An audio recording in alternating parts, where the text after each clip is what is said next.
Saudara, bencana banjir yang melanda beberapa daerah di Indonesia kala musim hujan saat ini tentu wajib menjadi perhatian berbagai pihak. Masyarakat pun diimbau untuk terus waspada agar mampu menyelamatkan diri saat banjir melanda. Kisah satu ini viral di media sosial memperlihatkan satu keluarga yang terdiri dari 3 pria, 1 perempuan dan 2 anak sedang naik genteng untuk menyelamatkan diri dari banjir di Cileunyi, Kabupaten Bandung. Viral video diduga satu keluarga naik genteng untuk menyelamatkan diri dari banjir. Video yang terdiri dari 3 pria, 1 perempuan, dan 2 anak itu viral di media pesan WhatsApp pada Jumat 24 Desember 2021 petang.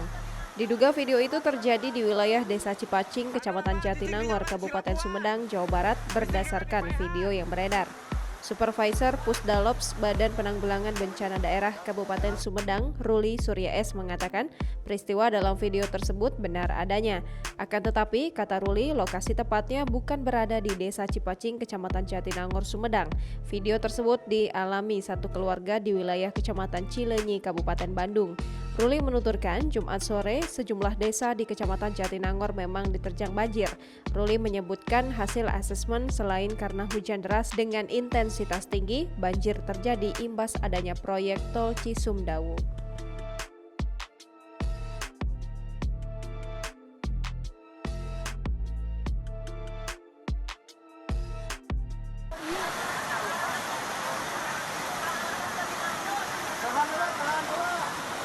Tanah lawan cicing di nyawan silabuan. Listrik yang di paehan.